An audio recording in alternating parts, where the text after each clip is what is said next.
Yes, on it. How are we? I'm probably pretty good after yesterday. Thanks so much for joining us on this Sunday night. Welcome to WD18 with myself, Jacob Coleshaw. No Sam Yuko. Charlie Zazera back again. Now, Charlie, we were looking for that Yuko replacement, but as Pep once says, we cannot replace him, can we? We cannot.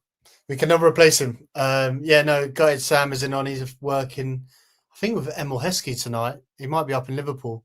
But yeah, we've got a voice note from Sam, so stay tuned for that. And I'm very, very jealous of his day yesterday because it sounded like a top tier away day. Sam was in the away end for Watford's first league away win since February. Middlesbrough away, 15th of February this year. 9 months ago was the last time Watford won away from home. Absolutely incredible. Coming from 2 down as well to win at Pride Park against John Eustace's Derby County as well, the former Watford man. So a lot to break down, a lot to get into. As always, let us know your thoughts, feelings, any tactical points, any things you notice in the live chat below and in the comment section as well. We will get through them as we go in the next sort of 45, 50 minutes. There is a lot to break down, Charlie. Let's have a little bit of a chat just in general to get people warmed up, to get people in the mood for today. How was your Saturday? Because we both weren't there. We must caveat that first straight away. Both of us didn't watch it live and we've both watched the whole game back. So we've got a completely different perspective on it compared to the people there. Probably equally as happy as those guys, Charlie. But what were you up to on Saturday instead of being at Pride Park? Yeah, I work. One of the people I work for is another fan channel, but Liverpool one, Redmen TV. So I was in their studio watching Forest batter them. The vibes were not good there, and I was just seeing the scores coming in, just trying to not be too happy. It's horrible. It's horrible. Like I was like, do I just not follow the scores? Do I just look at half time? I tried not to look, but I had the kind of notifications coming on. And when I saw KMB again. I was like, what is going on here? And I tried to just like not consume any of the content. And then this morning, I did a bit of work that I needed to do and then just set like 2 hours aside just to watch it. No commentary on, which was nice. Made a few notes, got some screen grabs for the first time in a long time. So yeah, really jealous of all the away fans. I chose not to go because I was like, Derby last year was amazing. It's not going to get any better than that. It did. So what about you? Where were you? Incredible. Someone did just say, by the way, Charlie, is Sam still trying to get out the car park in Derby? Hence why he's not on today. No, he was working. For me, I was at Swindon. Did they get the Wyndon? Do you know what? They didn't get the Wyndon. They should have really kicked on after a good start. But Grimsby so it finished Swindon 2, Grimsby 2. I was doing it for 5 Live and final score. It was a double header, which was the first time doing that as well. Which it was just a crazy first 41 minutes. Not that anyone who's watching this as a Watford fan would care about that result, but it was just ridiculous. Like I felt like I was on air about every single 30 seconds, really. Obviously, Ian Holloway is managing Swindon at the minute, and I know he's not a particularly huge fan of Watford. I remember back when he was the Palace manager, he had a few things to say about the way Watford operated under Pozzo. I didn't get the chance to speak to him, but I have to say, and I'll be completely honest, so obviously when you're doing radio or doing whatever TV, and particularly in football, you're obviously getting the live feed, you're getting the live commentary, and you hear the results coming through. And you hear it as probably as quickly as anyone does in the ground. It's literally probably within 10 seconds, the ball going to the back of the net, you're hearing the goal. And I heard the first one go in, and I obviously get a notification through my phone as well. I heard the second, and I kind of was like, oh, that's it then. Then I'm like, hello, here we go. And Karim Gore's pulled one back. Then I'm like, Kiembe scored a penalty, and I'm thinking, okay, wow, good point on the road in the circumstances. And I will admit, there was a fist pump under the table when that third one went in. And the guy next to me, who was part of the Grimsby media team, sort of looked at me like, "You're right, mate," because no one had obviously scored. Yeah. What, you fist pumping? I was like, oh, I have to admit, Watford did score. I couldn't really wrap my head around it, Charlie, to be honest, yesterday. Just probably the manner of it. And to be fair, I want to go straight to the ends, which kind of links the start as well. We were just saying before we started that we hadn't heard an atmosphere like that in a long time. And also the celebrations at full time felt, for me, watching it back, like the biggest I'd seen from the players, fans. I might go as far to say since the Prem days. It really reminded me of when we got promoted under Kike, played that first season under Kike, or even when we went back there under Javi. And there was this sort of real connection between the players and the supporters at full time. Can you remember celebrations bigger than that, away from home anyway? Different circumstances because of COVID. But it reminded me of Cardiff away in the promotion season. Messina's free kick, and obviously there weren't any fans there, but just seeing how the players celebrated at the end. And yeah, I was a bit taken aback by it because it was literally party time. You saw all the players go over, all of them were having such a good time celebrating. Quadro Bar with his, if anyone hasn't seen, go on Quadro Bar's Instagram, he was like, the caption is, I made a glass, but we still won, or still celebrating, or something like that. It's got a sense of humour, but he was celebrating. It just looked like proper scenes, and like the stream that I watched the game back on, like they kept panning to the Watford fans, and it looked like bedlam in there. So well done to everyone who went there. That's what football's all about. What a day for those guys. And yeah, even watching it back, I can't say I enjoyed it too much, but how we played in the game, I took a lot of, made me feel really positive and really good about Watford at the moment. Charlie, I wonder what odds you would have got for Watford to win after 60 minutes. 2-0 down away from home with our away records. Anyone in the live chat, if you're a betting man or woman, let us know. I'm not, so I'm not really in the best position to say. Charlie, if you were going to throw maybe an odds out there at 60 minutes, Watford are 2-0 down, what would you say? 50-1 maybe, something like that. Good money. Yeah, I mean, when did we score the first? Where did Kurum God get his? Was it around 61? Yeah. Yeah, but even so you would have got probably a bigger price on 80 minutes before the equaliser. You might have got like 7,500 to 1. But yeah, just mental. And we're going to break it down. And like I said, loads to unpack in the game. But yeah, really, really enjoyed it. What were your initial thoughts kind of when you watched it this morning? I mean, it probably in a weird way, it's one of those games where when you watch it back, you're in equal shock at how it's kind of happened, really. And I don't think Watford played badly by any stretch when they were 2-0 down. Like, I think there's been games this season where we maybe could have been down when we played not great. I didn't really get that impression watching Watford. I mean, there was individual errors, and we'll get into that in just a second. But I didn't feel like 2-0 down was a fair reflection after 55 minutes. Now, I'm not saying that Derby shouldn't have scored, but it just felt quite avoidable, particularly the second, well, both goals actually, now thinking about when you watch it back. But someone made a great point. If you actually look at the last four, we're unbeaten in the last four, 2 wins, 2 draws. And actually, when you think of, is Javi's unfinished business starting to click into place? That is definitely a topic of conversation. Morning to Hayden from Australia. Love the Kiembe 4 a.m. limbs. Woke the family up after the header. Jack says, Cardiff was the day I knew we were going up. Derby feels like the beginning of something, though. Ben says, love the club's YouTube video of the change room. Such a contrast to the video of Paolo after the whole game, being sat down in silence and ranted at versus the whole squad chanting for Kiembe. Jack says, Javi has won 3, drawn 2, lost 2. It's mid-table form, but feeling very optimistic at the moment.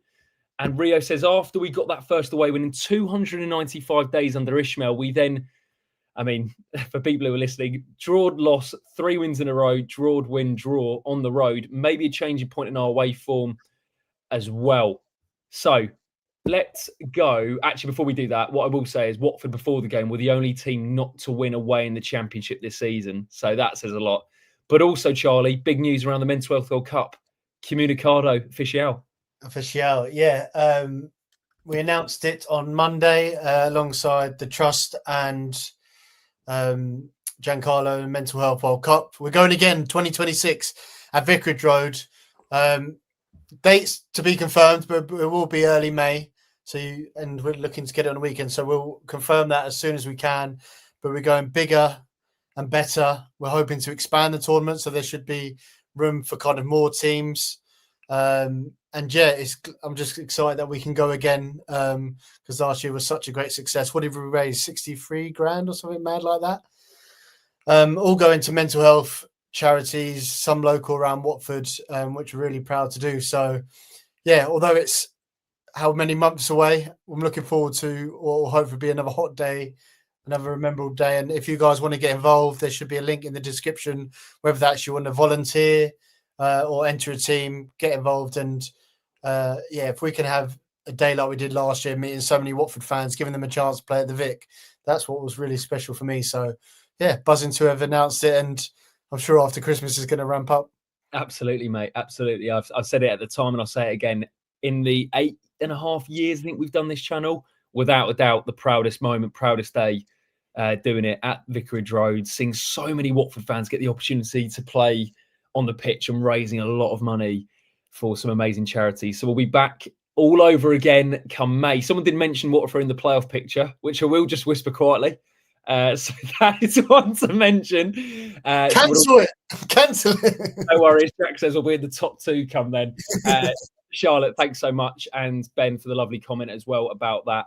And we'll see how we go. But as Charlie said, a lot more opportunity in terms of teams. I think we had 32 last year, right, Charlie? And is it 48 being rumoured?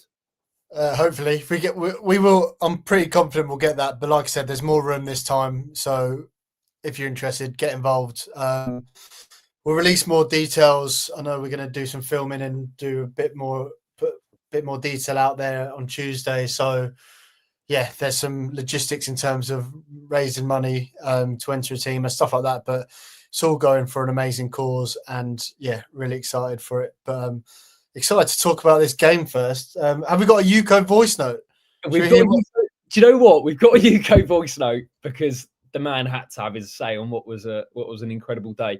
I just wanted to share the lineup just so we've gone through that before we get into Sam's voice note. This was the Watford team that Javi Gracia went with. Nathan Baxter came in goal. Back 4 of Ngaka, Kiben, Pollock and Bola with loser Kiprianu, Bar, Kiembe, Mama. I think that's making his first full start on the left-hand side with Luke Kirumgor leading the line. And that was the Derby team as well. But obviously our main focus is Watford. Bar's injury is obviously something that was a real early change for us, which was frustrating. And then Nestoria and Kunda came on after 35 minutes. Dumbia, Vivaldo, Semedo and Musa Sissoko coming off the bench as well. Right, let's get into Sam's voice note. Here it is. I haven't got a picture, but we'll see how we go. Hopefully this is the right voice note. 3 minutes long. Enjoy. Hello, everyone. Unfortunately, couldn't be on the video today due to other plans. But wow, what an unbelievable away day yesterday. I felt it was a long time coming, wasn't it? We really, really needed that.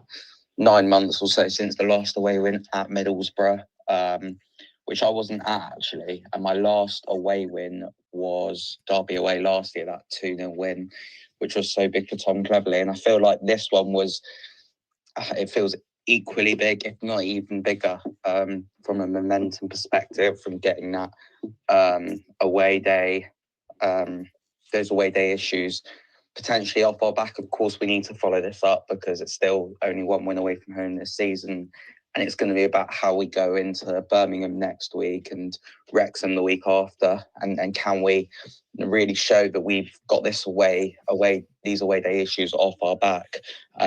Interestingly, I actually didn't think Watford overly played too well yesterday. And I think when things have potentially calmed down a little bit and because the most important thing was the victory, and I think the character was really, really good. I think when things have calmed down and people have come back down to earth a little bit, I think Javi Gracia will reflect on a performance where, particularly in the first bit of the second half, the first 20 minutes of the second half, I thought Watford were really poor. We started the game well for the first 10, 15 minutes. We looked really, really good, I thought. And then we didn't really capitalise on that momentum and didn't create too many clear-cut chances either, which I thought was a concern. And then in the second half, we came out and we looked really out of sorts, I thought, which maybe might sound a little bit negative considering it was such a good performance. But I didn't think we played overly well yesterday. But that last 20 minutes, we were exceptional. Kieran Gore, his finish, that's the movement of a number 9 striker that we've been absolutely crying out for years. That move and the finish was excellent. He didn't have the best game yesterday, but that finish more than makes up for it, 100%. Aaron Kunda, a lovely touch. Again, I don't think he had the best game when he was on yesterday, but produced that moment of magic to win the penalty. And Edo Kayembe with a fantastic penalty and a fantastic finish from the corner as well. Most important thing for me there was the character and the desire from the players to get back into it. But yeah, I think taking a step back, performance could be better. But the important thing was getting that away day win. Cheers, guys, and enjoy the rest of the video. Thanks, Sam. I'm going to leave this image of him on screen. If you're listening on audio, we've got him next to the playoff final trophy, which we'll be lifting come May. But Charlie, what do you make of Sam's thoughts? Such a miserable man, isn't he? Do you know what I love about us three? And I'll say it now. I like to think you're very glass half full, right? As a Watford fan, Sam's glass half empty, and I like to think I'm somewhere in between. And I do think we have, basically always. And I always think there's a nice balance between all what we said. I think that's why the dynamic works between us. But do you agree with Sam's take that actually when we, settle down today, we'll think, it wasn't actually that good a performance? Yeah, I just really disagree. And I think it's really hard, not watching it live and knowing the result before you watch it. But even, to be fair, even when I looked at half time, I was looking at some of the comments and people going, Javi's not it. I'm not sure Javi's the right thing. And there was a negative sentiment. I thought, Jesus, we must have played badly. But my take on the game was we were the only team who were interested in playing football. We were set up pretty well. I think the biggest negative about us is kind of the lack of the chance creation. And I think that the minute Bar went off, we struggled a bit. I thought Mama played pretty well, but I think it's a big ask for him to making all the chances. I think although Kayembe played well, he's not that number 10 that's going to be creating chances. I think he's more of someone who might score a long-range chance. And so it wasn't a perfect performance, but I thought structurally, it was really, really positive. And I watched in the first half, and it's not like they were cutting us open or they were creating loads of chances at all. Their first goal was, in my opinion, the keeper should have saved it. But a centre-half scoring from outside the area, pretty low XG chance. Javi probably not minding that. And then their goal, maybe we could have defended it better, but it's an unreal delivery. So, do you know what I mean? They weren't knocking the door down. They weren't ripping us apart. And I think they should have definitely had a red card. Yeah, that's a topic to get into in just a second. Looking at that early momentum, Charlie, Watford came out the blocks quickly. And we've got better at starting games, but I think you almost, especially away from home, that clearly was a tactic to come out quickly because to sort of set the tone, didn't maybe capitalise or at least get a goal at that point in the game. And then Derby sort of grew into it. What we should say actually as well is Bar went off injured, as did Carlton Morris, who went off early, the former Luton Town man as well. He scored 10 goals this season in the Championship, joint top scorer, and that was a huge blow. And actually for them, they would probably say when it happens, they go on to win. They're winning 2-0. It didn't feel as much of a turning point, but they have to adjust. They have to adjust the way they play. I mean, he's a huge focal point for them going forward. But actually, the Bar substitution, Charlie, him getting injured and bringing on Aaron Kunda, he had a shot just before that where he cuts onto his left. He got a deflection. It was a good save by Zetterstrom. And I thought, okay, Bar's on it today. He's looking sharp. And then he picks up that injury, and it just feels like the story of Bar at Watford at the minute, where he has a good bit of play, good run, and the next thing you know, he's being taken off. Super frustration. My note on it, and I think I've said it before, and as much as I love Bar, I just think he can be a bit more cute in his play, and I think the injury came from a bit of a loose touch from him, and then he felt like he had to win it back, but they were in their own half, and he really kind of throws himself to try and nick the ball, and I think the other person's waiting. You can see he kind of goes over, but I'm hoping it's not as bad as first thought, because My mate's son, Finley, shout out to Russ and Finley. They got a little selfie of him after the game, and he said he wasn't. They didn't say. They said it might not be as serious as they thought. And even we saw those scenes at the end. Like, if it's a bad one, I don't think he'd be running over to the away end. So, look, my biggest fear with Quadro is that his career is never going to be able to get going because of these injury issues. I just think he needs to, when he is fit, just be as cute and be as clever, and he knows his body. Or like, do you know what I mean? He doesn't have to go for every ball. I mean, I don't want to take away how good of a player he is, but the way he is, we need to get him explosive in those moments when he's got the ball run defenders. Because I thought at the start of the game he looked pretty bright, and I like him coming inside. I heard that someone asked him at our place recently, asked Javi about his best position. Why is he playing on the left? And Javi agreed and said, no, we're playing on the right. So it was great seeing him out there on the right. And I prefer him coming on the left. Like, defenders just don't know how to deal with him. So hopefully it's not too long. Hopefully we get him back. Hopefully he can kind of be smart with his body and sustain it. And because he is a super, super talent. It's frustrating, isn't it? I think we all know the ceiling for Bar, and I do genuinely believe he's a Premier League player when he's on it.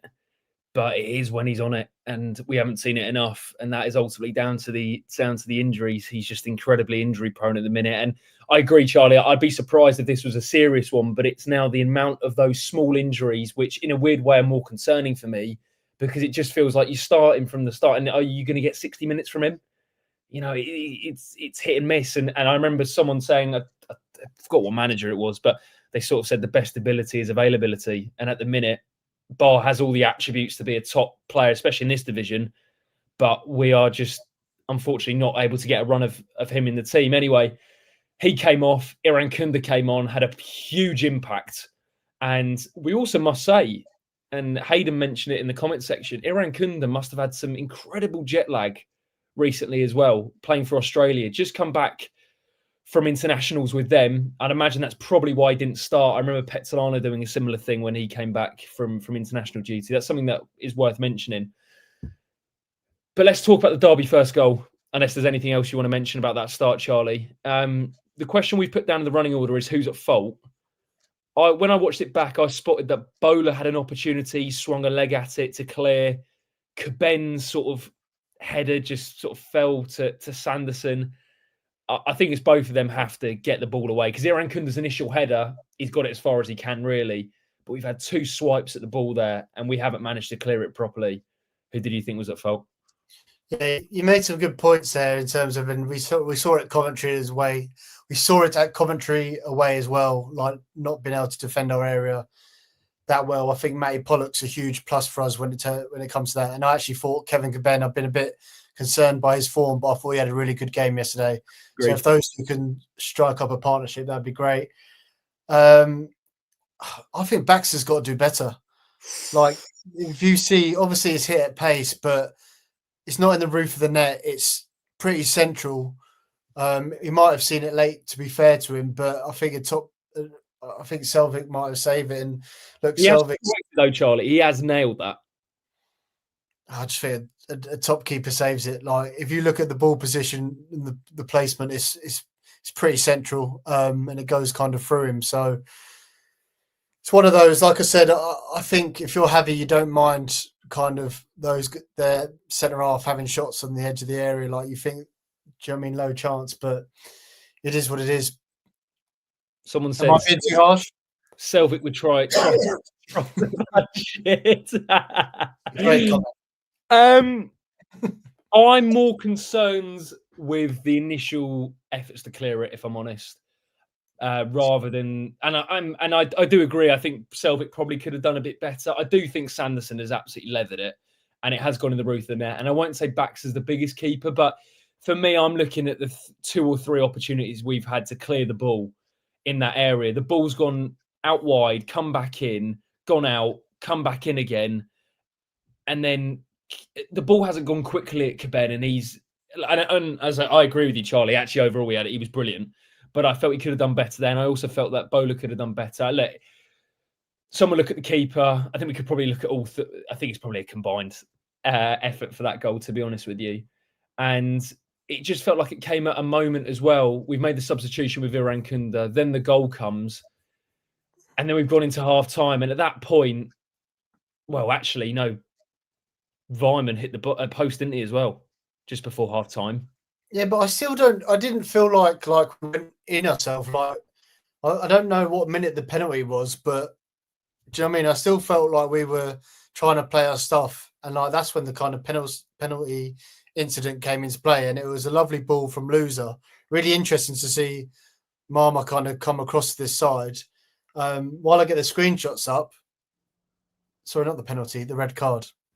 You're going to let me go on there. Red card. Did you think it was a red card? Oh, no, I don't think it was. And I'll tell you for why. I think it's too far out. I know he's technically speaking, he's last man. But I think Vata's going away from goal slightly. And Mama.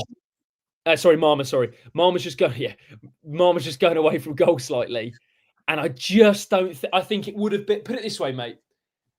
If there was VAR involved and that was given as a red, it wouldn't have got overturned. But equally, if it wasn't given, it wouldn't be overturned to give it as a red. So I know I'm getting splinters.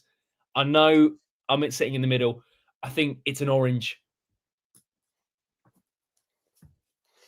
I think it is a red card. If it's not a red card for the scissor action and dangerous, reckless play, true, and the pace he was going at, like he flew into it. If his foot's planted, it's a real bad one.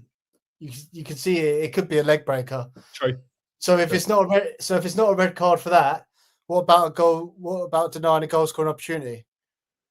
This is a really nice shot of it. If Mama gets there, look at Kurumgar up here. You'd like to think he's either got a really nice chance to just run in, or he's just squaring it for a tap-in. Oh, I think. Do you know what? Seeing it from that angle, I'm now thinking it's a red, and I'll happily hold my hands up. I think probably why the referee, and I'm taking myself into the referee's point of view. I think he's probably thinking the position of where the challenge has happened. Take away the contact. It's an awful tackle, by the way. It's reckless. And I do agree. There's an argument to say that could have caused a serious injury onto Mama. And when you factor that in and you factor his last man, some would say it's a red. I think the reason the referee hasn't given it is just based on the position where the foul takes place.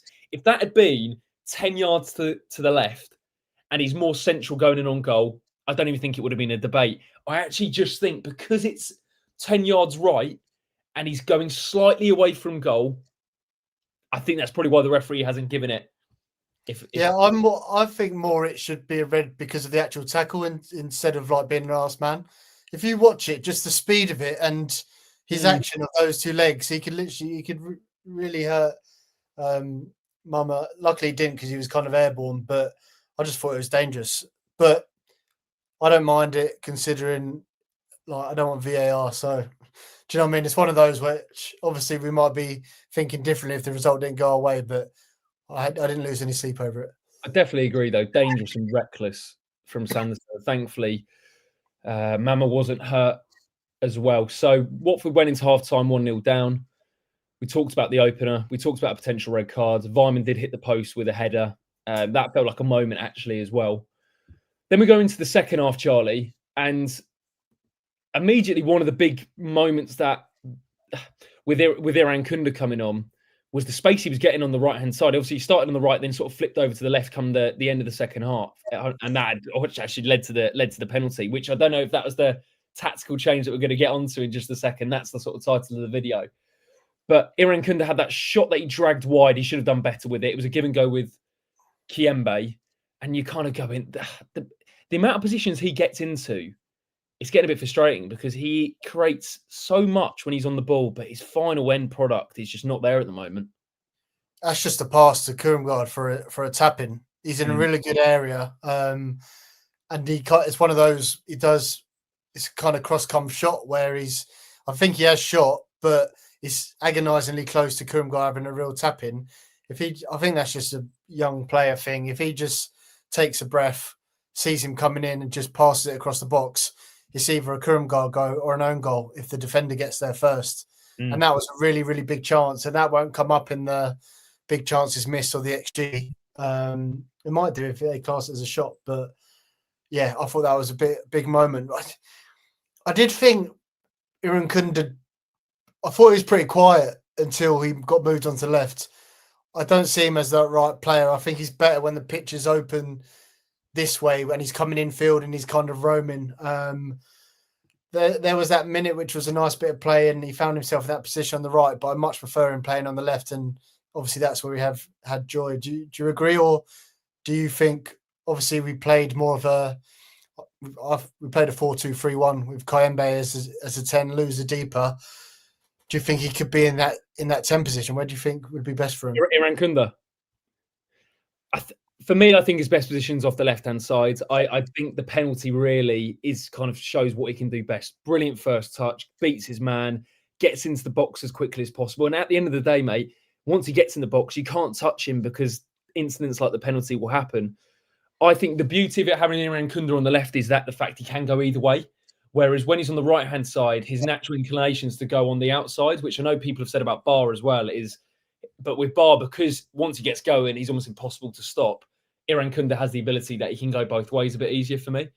So I don't think he's a 10. And actually, I think probably Kayembe showed his value yesterday of being in that midfield, because a lot of people, let's not get it mistaken, had kind of written Kayembe off. And what was his role in this team? You know, what does he do? And understandably so, because there were some performances where he can be quite passive. But I think yesterday goes to show that he can chip in with some really important moments, important passes. I mentioned that Irankunda effort. That all started from Kayembe. Kayembe laid the ball off to Irankunda and he's in. And then you have obviously the penalty and the goal, etc. But he's just one of those players. He's a moments player, isn't he, Kayembe? He can arrive in the box late. He's just that sort of awkward body to defend as well. And he's got a great ball striking. No one can deny that when he gets the ball out of his feet. I've gone on a tangent. In answer to your question, Irankunda on the left-hand side would be for me. So let us know in the comment section. Get back to it, though. Derby seconds. We talked about that missed opportunity for Irankunda. That felt like a moment. And then Derby second. And I have to admit, when I heard it come through, I thought that was that. If I'm honest, the timing of the goal, 54, our away form, the best we're going to get is a point. But even then, unlikely. And when I'm watching it back, who should have done better? Because it's a brilliant delivery. It's a cheap foul to give away, but what a delivery that is. You got to hold your hands up. It looks like it's Cipriani's man. Yeah, it is. It is. Like you said, it's one of those balls where sometimes you just have to say fair play. But if Cipriano is just that bit more tighter, even if he just puts a bit on him to make it unsettled, but the ball was just immaculate, really. It's a great delivery. And the defender just needs to kind of get his head on it and the trajectory of it going in. Maybe if Cipriano was just a bit tighter with him, he could have affected it more. But for that one, again, that's why I thought it was a good performance. Because can you remember any chances apart from Environment hitting the post? But they put a lot of balls in, but we defended it pretty well. But apart from that, I can't remember too many chances they had. Not honestly. It's mad, isn't it? Like that's I use the word. It was a gorgeous cross. Like I mean, it's literally begging to be headed in. But even the first goal, you know, we've had obviously opportunities to clear it, but it's a snapshot. It's something out of nothing, really. And I don't know whether that was Morris going off, so they had to adapt the way they attacked, or it was the way we defended. Probably a mixture, a little bit of both. Because I thought Caben, there was a moment in the first half where he's like knocked it around his man, like in his own 18-yard box. I thought, God, that's ballsy to do that. But Pollock and Caben didn't really have a lot to deal with. I was scratching my head watching it back because I looked at it and I went, God, that's 2 goals, really. I'd love to know the XG of both of those efforts. Like, yeah, who would have? They're not. It's not like apart from maybe the Vyman opportunity in the first half. That was really the only clear-cut opportunity that I felt that Derby created. Yeah, and like I know they've got Patrick Aguiman, the American lad. I think he came in for a bit of money. I think he was at Charlotte FC. Ben Berrington Diaz, who is always like a solid player at this level, but didn't see anything from any of those. Yeah, I mean Sanderson's goal was 0.08 xG, and 0.15 Langus was. So low chances, but we beat him in the XG. Obviously, we had the penalty in there. And that's just because I thought we were set up pretty well. I did think Matty Pollock, again, like his box defending is superb. And well, every time he has like a big tackle where he has to kind of go through someone, he just can't resist by shouting in their face. Love it. He loves it. Interesting, and this is why I love the live chat. For me, this is one of the best bits about doing it live is the sort of topics of conversation that pop up. And Tim says, do we want to see a bit more from Kyprianou at the moment? Presential FX says, yeah, Kyprianou has gone off the boil. Want to see him carry the ball a bit more. Mark says Kyprianou is one of those central midfielders who you don't really notice, but he always does a good job on, and especially off the ball, he allows his loser to break forward and play. And I do totally agree with that. It's hard to measure maybe to the naked eye his influence on games, Charlie. But I think in a weird way, for me anyway, the biggest influence he can have is getting the best out of loser, because loser doesn't have to worry about that dirty work. He can focus on progressing the ball. Good point. And not just loser, I think our wingers as well. Yeah. And like he says, he does a lot of work. When we play with a 4-4-2, those wingers have to kind of do that defensive job, and they have to kind of double up and be a bit more defensive. By having that extra man as a number 10 who can sit in, I think Kyprianou does a lot of the dirty work that you might not notice. And I was watching the game yesterday, and the only note I made on him was like, I just felt it just felt right, and it felt solid, and he was getting around the pitch. And I just think that's the sort of player he is. And like you saw on the other side, Ebu Adams, who's a really good player, and I thought they had pretty similar games, really.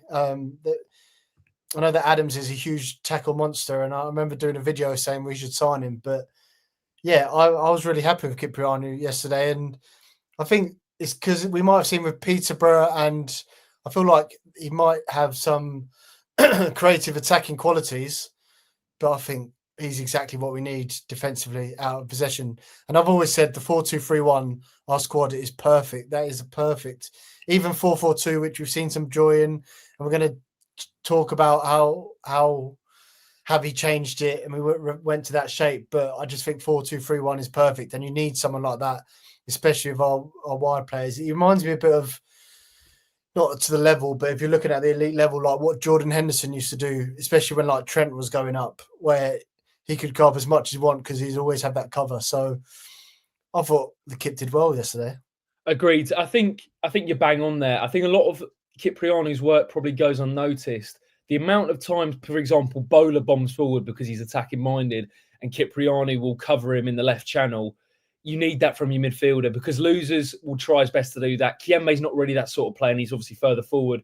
But you just need someone to sort of marshal that midfield. And I wanted to just bring up the average positions, because if we look at this here from our perspective, if you look at that midfield 3, 39, 10 and 5, absolutely bang in the middle of the pitch, compact, tight, a lot, not massive spaces between them.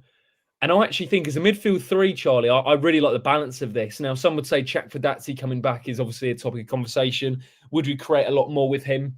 But I think one thing that I've noticed from Petzolano to Gracia's Watford teams so far this season, I remember, looking at this, for example, there's a clear, defined shape to the way we're playing. When you yeah, that's really nice, that shape. Just if you look at it, if you compare that to our other average positions, yeah, some of them are like, but that is, especially for an OCD man like myself, that is a beautiful shape. That is perfect, isn't it? And I just remember Petzolano's where we'd have the back 3 and it was just like all over the place. But what I'd also say just on Kyprianou is we can't underestimate his ability to drop into the 2 centre-backs as well. The amount of times he does that to pick up the ball and then create a 3 when we build up, that's the sort of versatility that he can bring. And you don't want loser doing that. You don't want loser doing that, dropping that deep. We want loser further forward influencing the game. So I just thought I'd bring that up, and I'd sort of let us crack on. So at this point, we're doing the story of the game, aren't we? But we're 2-0 down. We're all probably thinking of 60 minutes. We're looking at our odds checker, obviously 18 over. You're thinking, should we stick on a quid on 50-1 for Watford to maybe get a point, 101 to win it? And it just changed. at 61 minutes, Luka Kurumgor. Charlie, talk us through this one, because it's a fantastic finish. First, Jeremy and Ngakia, another assist for Kurumgor, like the Borough game.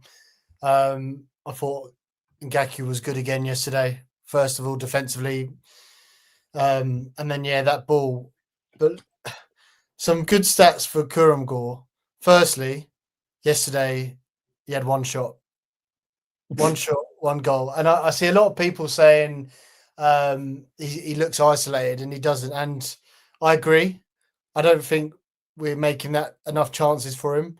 If you look at his conversion rate in the Championship, it's really, really high. He's I think he's got 5 goals now. One of them he didn't have a shot for, which has probably bumped it up. But I think he's scoring 1 goal for every 4 or 5 shots he's having. I think it's every 4 shots, 0.25 conversion rate.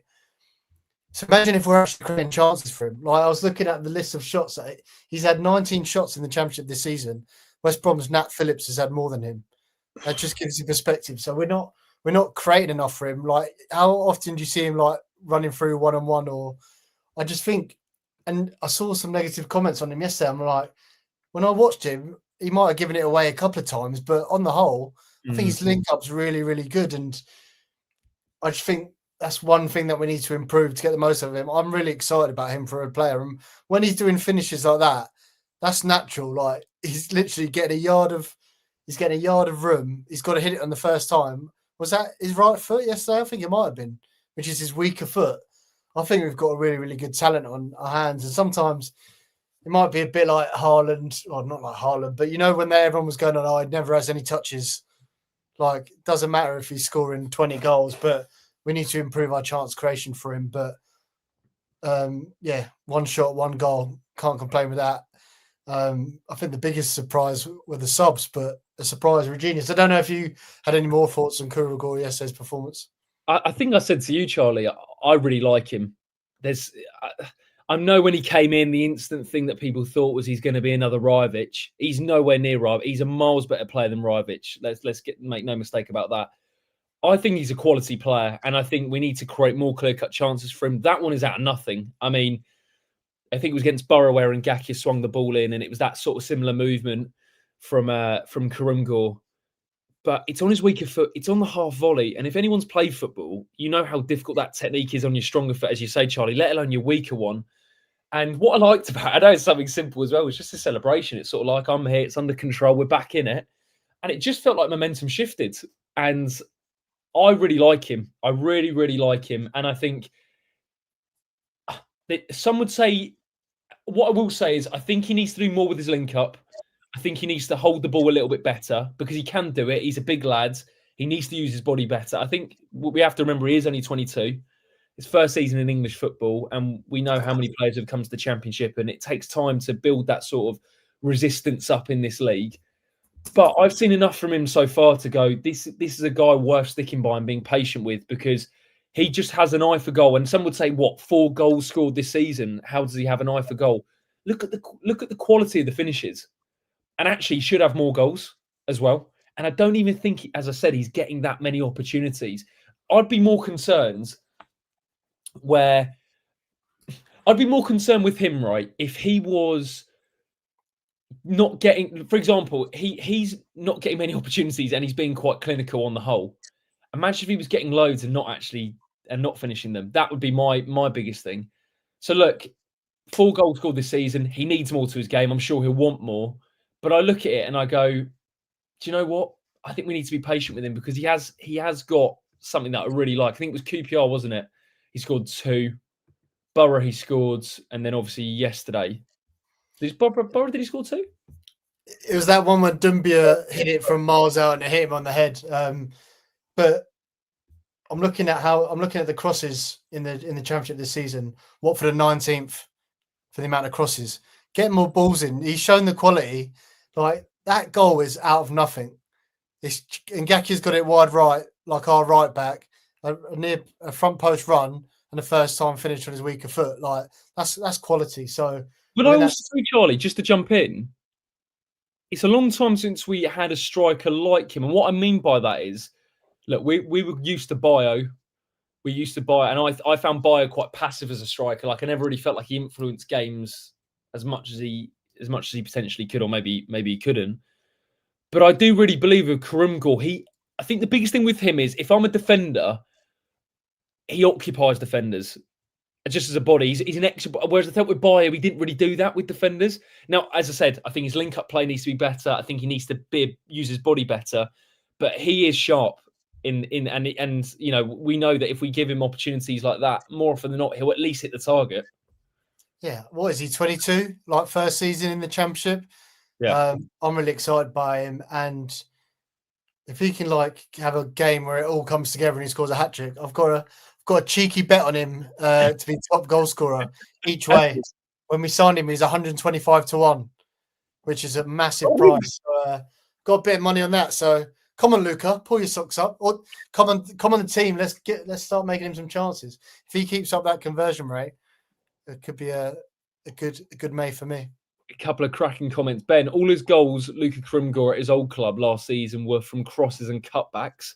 Really interesting. Mark says K9 is definitely an upgrade on Rybich and just needs more crosses into the box. That's the theme really from you guys, is that he needs more crosses, as Charlie said as well.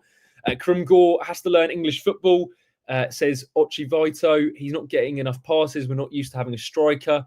Melanie makes a great point. Can we just acknowledge how well Ngakia is playing and contributing this season? I've given him his flowers. There we go. So at that point, our crossing has been pretty poor, but Ngakia does have the ball roll and he does have a decent delivery on him as well. Charlie, out of interest, what was the XG on that chance for Krumgor? It was 0.06. So less than Sanderson. Yeah. Wow. That gave us a lifeline, and it did feel like momentum shifted at that point anyway. I know Sam mentioned it did in the away end as well. I think I almost just want to fast forward to the last 10 minutes, Charlie. What I will say is, and give credit to Nathan Baxter. I know we criticised him on the first goal, made a really good save from the free kick in the second half.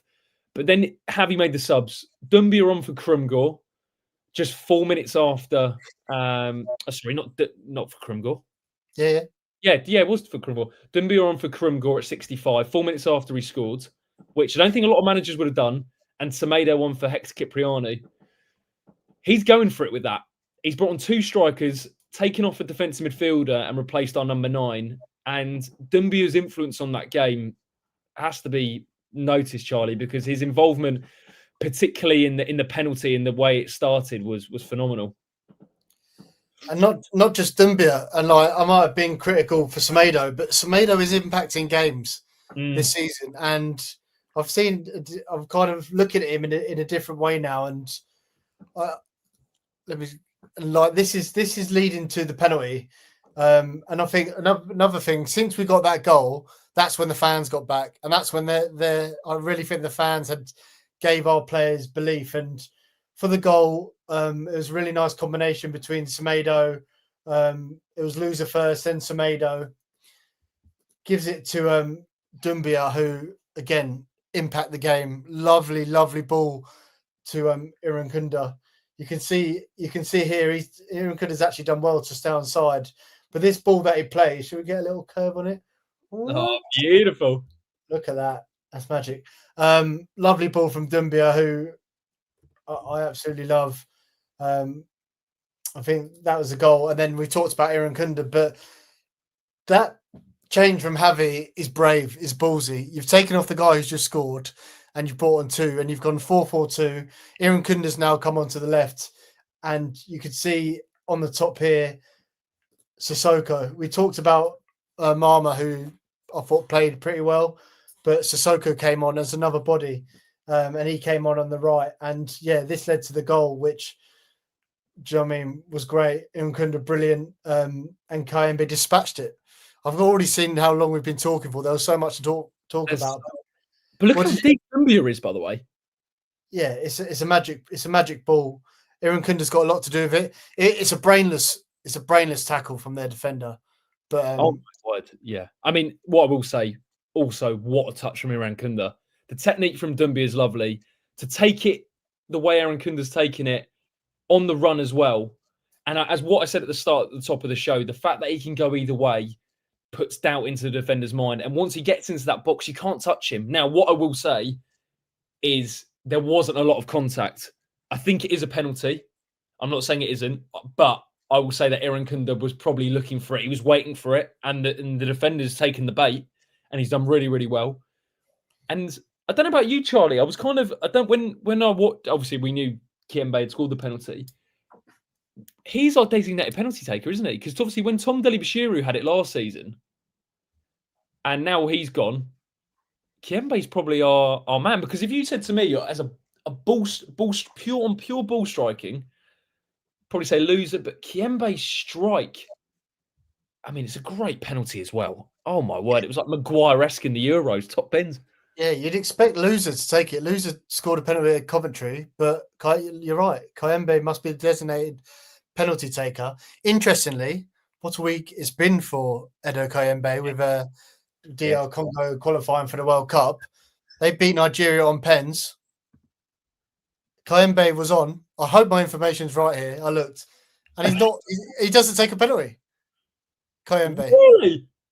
I might be wrong there. Tell me in the comments if I am wrong, but I'm sure I looked that up. I was looking to see because they've won on penalty. Surely he's taken one. Yeah, quality penalty. And then like the fans just went up another level there, and kind of it felt like we were proper going for it. But again, like I just want to get this. This was kind of us now. We've got that goal minutes later. So before that, I think I made a note of it as well. There was a lot of time between winning the penalty and Kiembe taking it. Yeah. And at that time, that's to make it 2-2 on the 85th minute. Absolute cojones from the Congolese man. Would you have taken the point then, by the way, Charlie? Yeah, but Watford were having none of it. And this kind of showed, this was at 2-2. And this is us going for the game. And this just kind of shows the intent that we had. This is Mark Bowler, our left back, who's driving like pretty central down the park. And by the way, leading up to this goal, Kiembe does really well to like put a ball through the lines. And again, we're talking about decisions like taking Cipriano off to put on an attacker. So that means it's Loser and Kiembe. And Kiembe's come off the back of an international break. I thought that was brave from Javi, but it was the right call. Kiembe's played a lovely through ball to Bowler. And if you just look at our attacks here, what have we got? 1, 2, 3, 4, 5, 6, 7. 1, 2, 3, 4, 5, 6. Do you know what I mean? We're outnumbering them. It just shows that intent. We never had that with Petzolano. And that's what Javi's done brilliantly. And we've absolutely gone from it. Away from home, we could have fought shut up shop, but none of it. And we proper went for it, which is great to see. And yeah, I just want to show something after this, but this led to the corner basically. Someone made a fantastic point as well that when the penalty went in, obviously just before this, I think there was two players. They've evaded me the names, but are literally scrambling to get the ball and go again. And I think that previously before Javi, we probably would have just gone to the corner, celebrated. And I know it's a little thing, but they were not content with 2-2 away at Derby, who, let's be honest, have done well this season so far under Eustace. That is not an easy away game at all. And a lot of teams would be happy with a point. But the people who take a risk are normally rewarded. And Javi gambled with the subs. Well, I say gambled. He did it when we were 2-1 down. So he made it early. That was the most important thing. He didn't wait for the game to drift by. He was proactive with his substitutions. And I think, we've had a lot of managers, and I can name a lot of them who weren't proactive with their subs. And he was there and he was rewarded for it. But do you want to get onto the goal? Because it was, just an incredible moment, really. Yeah, I mean, my main takeaway from the winner, and you can see this set up here. Is there anything you can spot on this image that you think's unusual? Is it the fact Semedo's holding Kiembe? Loser's going to be credited with another assist, but I think it's Semedo who gets the assist. If you watch it back, it's really interesting. I can't really do it justice with it with screen grabs. Look, Derby's defending. They've gone zonal for some reason. Like they're nowhere near him. but Semedo pushes Kayembe in the back, which kind of gives him a bit of momentum to kind of before he. People think I might be talking absolute nonsense. No, here. brilliant spot. He pushes him in the back, and it kind of it gives him momentum to jump and like attack the ball as it come in, and it just hits him on the head beautifully here. I definitely reckon if I could get a close up of his eyes, he's got both eyes closed. But it was just a really funny thing. Watch it back. Semedo pushes. I don't know if Semedo is that inaccurate. He meant to push the defender, but he pushed Kayembe into the ball basically. And I don't know if Kayembe would have got the right kind of momentum to hit it where he did. I don't know. Watch it back. I might be talking absolute nonsense. I think that I've got another screen grab here. Just he pushes him into the ball. Kayembe meets it. Yeah, look, another one there. I think that was a previous one. And yeah, gets the winner. Absolute scenes. The away end, you could hear the roar. Players going absolutely mad. And yeah, we've done the comeback. Do you think I'm talking nonsense there? Well, he clearly knows he's pushing Kayembe. There's no way he knows that's a Derby player. I mean, there's a yellow shirt literally directly in front of him. My question would be if that's worked on. If that's worked on, that's genius. Because as you say, one thing I would say is that in the first half, Mark Bowler, I think, had the biggest chance of the whole game. It was a lovely set piece routine, and Loser hit it to the back stick, and Mark Bowler missed it. So it's good to see that we're working on set pieces as well. Whether we're doing, like Charlotte said, rugby style techniques, I'm not too sure, but I just thought it was a really interesting thing. And again, this is coming down to Javi bringing on the likes of Semedo instead of Kayembe, and I think Semedo has made a huge contribution to this game. Bang on. I mean, what a win for Watford. 2-0 down after 60 minutes or 54 minutes. And from 61, 61 we put one back. By 85, we've got an equaliser. By 88, we've won the game. Edu Kayembe, the hero, and deservedly man of the match for his contributions. But there were a number of performers, I think we said, about Kevin Caben being really solid. We mentioned Mama having a bright first full debut. Karum Gore's finish, despite having a bit of a quieter game. There were a lot of positives. I know the goals were soft, but what character from Watford to do it. And I'm so happy for the travelling support as well, because particularly the guys, and we all know guys who have gone home and away for the last, obviously not over the summer, but you think of the last 9 months, the amount of away games, the amount of long trips to when you're trudging home after Watford losing again, and to get an away win for those guys, but also that first away league win of the season will give us hope that we can go away to other teams and get a win. And I think the manner of it, Charlie, particularly to come from behind, means even if we do go 2 down again, which will probably happen, there's an element of we've been there and done it. Let's go again. We can pull it around. And you can't really quantify that. And I actually will put that down to Javi. I think there's a real spirit there with that team. I'm not saying we'll achieve whatever. I still think we'll be top half, 10th, is the thing like I said. But the spirit and the mood is completely different. And even the little thing like the way the players are picking up, going for the third goal after sort of smelling blood. What about the fourth goal, Jacob? I've got one more. I've got one more screen grab, and this is not including the Iran Kunda had that free kick, didn't he? But this just shows the change of mentality and the intent. This was in the dying minutes, and just look at the players' body language is there. They want a fourth. So yeah, I think Javi deserves huge credit, not only for his substitutions, but how he's changed the mentality of the players. And I think we could look back on this game as a real catalyst that the players have now fully bought into Javi. They've got the mentality. He's managed to get all of them believing they're part of a team. The way that Dumbia and Semedo have applied themselves, Iran Kunda as well. Like, we've got some really good players who aren't getting on the pitch, but they're coming on and making an impact. And yeah, I think I'm not going to give Gino too much credit, but one thing that we do need to give him credit for is, one, the squad that we've got, because having the ability to bring on players like Iran Kunda, and yeah, although he's although we sacked Javi and we had about 1 million managers in between, the fact that he's brought him back, and if he can just bring that sense of togetherness, I'm not saying Javi's a tactical genius, and I think we were talking about it, but just getting our best players in their best position, bringing that kind of mentality back. Hopefully, we can follow that up on Tuesday. And if we do, I think that puts us in a really, really good position going into the rest of the season and a busy Christmas period.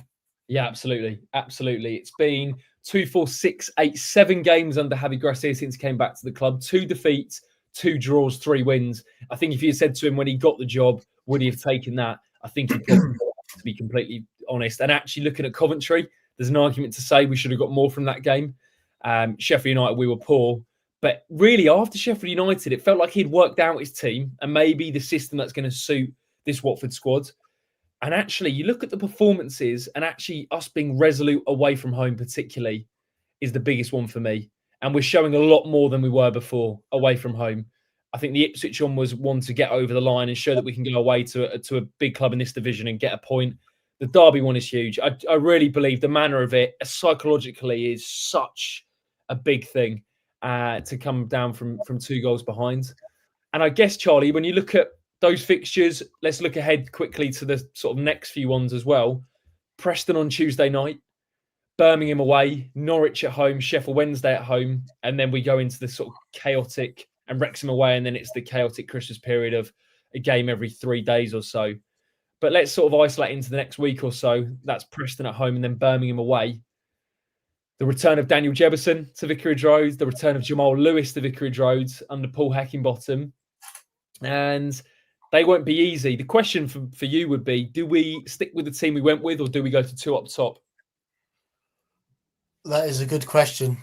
We know Barr's injured now. It's that right side's a bit of a problem area. I don't think there's a natural place there, which might mean that going to 2 up top might be a better shout with someone like Petrie playing that right-hand side. So you've got that defensive cover, but 2 up front. But I think the positive thing is like we have got options there. And I think Javi's shown flexibility. I did not expect him to play.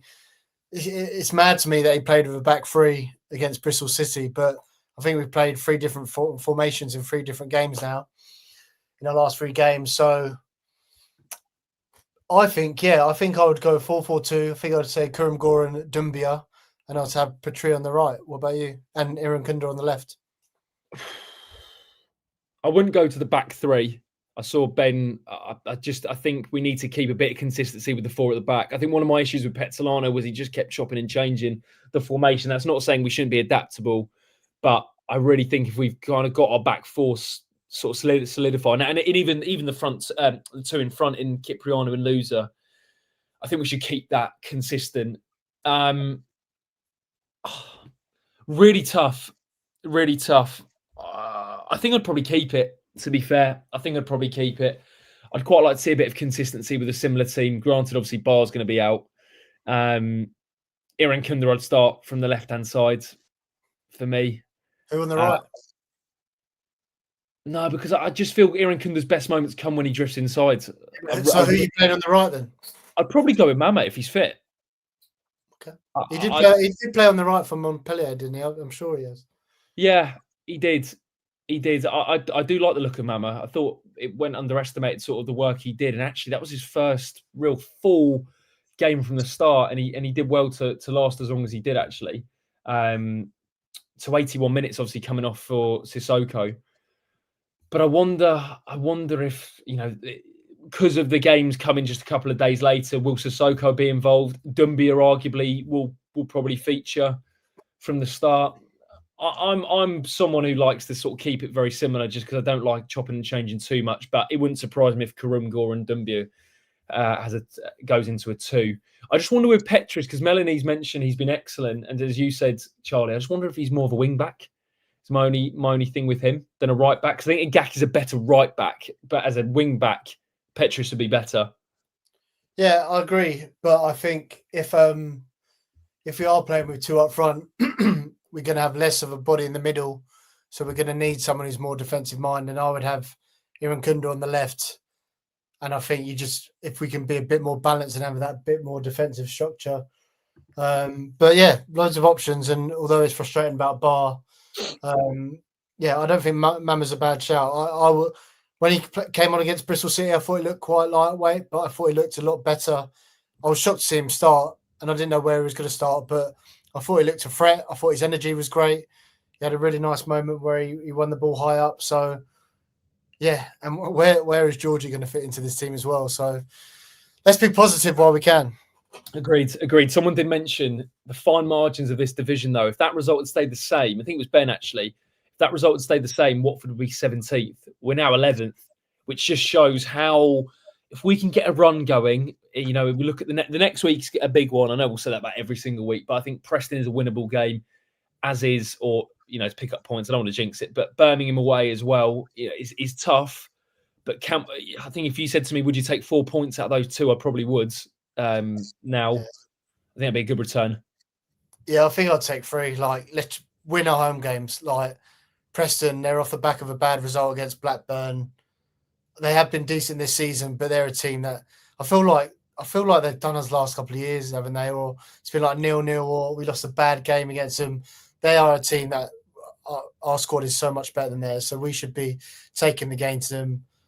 And I'd be happy with that. Birmingham is a different kettle of fish. They've really improved in the recent weeks. They've got a lot of quality in their squad. Spent a lot of money in the summer, so I'd be happy with 3 points. To be honest, yeah. What's the cliche? Snap your hand off for 4.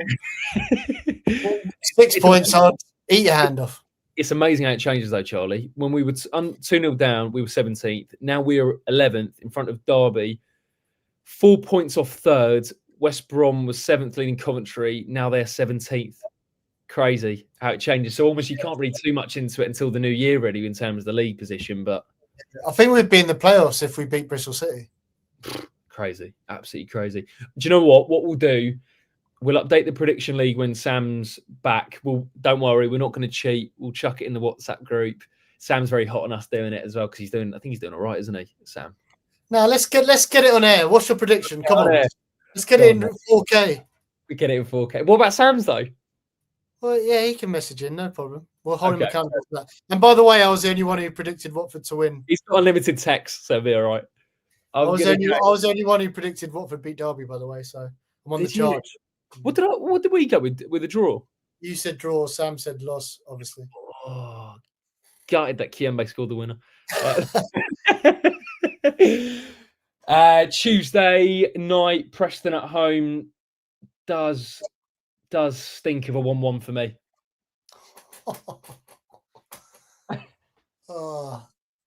I'm going for Jefferson involved in some way. I'm going 2-0 Watford win. Ooh. And then we'll do Birmingham. Oh no, we're doing it. Do you know what? As a heads up to the 130 people watching live and everyone watching back, we're going to be at the Mad Squirrel after the game on Tuesday. Myself, Sam, Charlie doing a post-match pint. And if you're about, we'd love to see you. Come and say hello. If you want to chat about Watford, chat about life in general, it'd be great to see you. And we can have a drink, hopefully talking about a Watford win.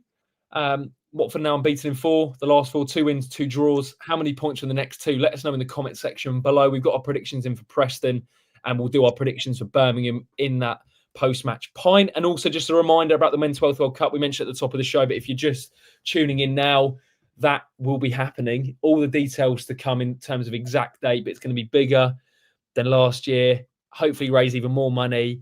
And it should be a really, really good day. But it'll be sometime in May, won't it, Charlie? So just keep your eyes peeled on that one. Will be obviously Watford success dependent as well. Charlie, anything to mention? Really enjoyed it. I know there's a Sam Yuko sort of shaped hole that's needed filling. But my word, I think we delivered and we managed to cope without him. Yeah, I thought, there's only going to be 2 of us, so it'll be a lot shorter. But action-packed game. Watford coming from 2-0 to win, so lots to talk about. Really enjoyed it. Good to be back. There is something we have got coming up in a couple of weeks, which is going to be something a bit different. So we're looking forward to showing you guys what that is as well. And yeah, I'm looking forward to the festive football now. Absolutely. Best time of the year, isn't it? If you could leave a like on the way out, we really appreciate it.